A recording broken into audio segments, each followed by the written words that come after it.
So in 1189, the Third Crusade was in full swing as the crucial port city of Acre came under siege by Crusader forces as they looked to push back on Saladin's stranglehold of the Holy Land. 2 years prior, the Crusader states came to the brink of annihilation as Saladin massacred almost all of the Christian troops in the Holy Land at the Battle of Hattin and then conquered Jerusalem, stunning the Christian world into action, with it even said the Pope collapsed and died upon hearing news of Saladin's conquest. Although the way the Pope died may not be entirely true, it just shows how heavily the news impacted Christendom, with around 30,000 all the way up to around 100,000 troops mobilising and taking the cross under Holy Roman Emperor Frederick Barbarossa and the Kings of England and France, Richard the Lionheart and Philip Augustus. It wasn't the Crusaders who first laid siege to Acre though, it was Guy de Lusignan, the former king of Jerusalem who was captured at the Battle of Hattin and was so hated amongst the Christians, Saladin decided it would be better to release him as he'd probably cause more damage to the Christian cause as a free man than in a jail cell.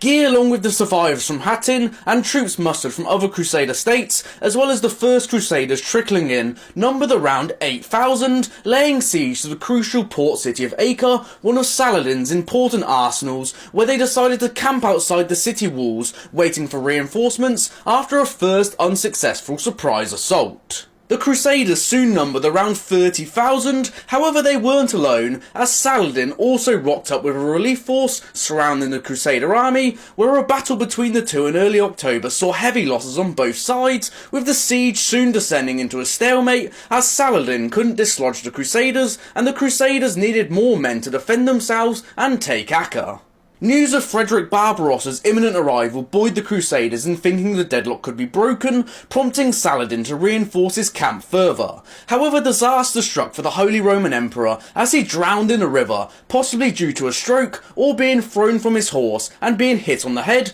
immobilised by the weight of his armour so he couldn't get out. His force under his son never made it to Acre either as it was struck down by disease, and by the end of the year the Muslims had broken the seaward blockade on Acre, allowing for fresh supplies and reinforcements into the garrison, and by the end of the next year, Saladin had fully encircled the Crusaders by land. Due to the long stalemate, disease ran rampant in both camps with no supplies being able to make it during the winter months. However, Saladin soon punched a hole in the Crusader lines, allowing him to restock Acre's garrison once more. But the long stalemate had cost him as news reached him of the imminent arrival of Philip's and Richard's forces. King Philip's arrival on the 20th of April with around 8,000 troops was the kick in the arse the Crusaders needed, as his leadership saw them double their effort, building more huge siege engines to bombard the city, more sappers to undermine the walls, and they began filling in the city's ditches, because as the old medieval saying went, if you fill in the ditches, you get the riches, which in turn brings the bitches.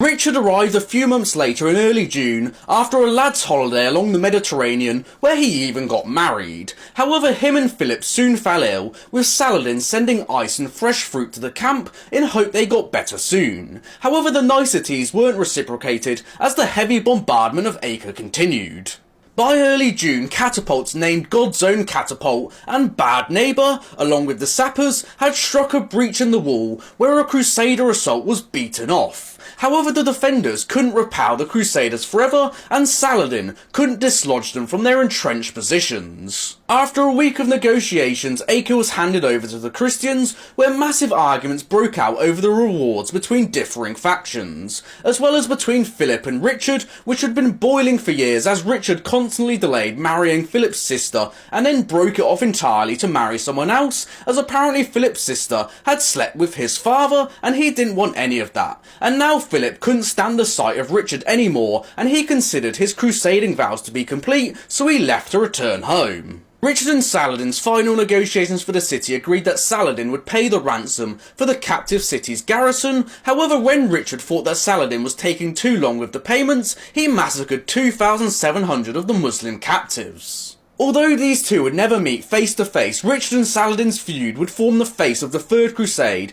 where only a few months later they would clash once again at the decisive Battle of Arsuf.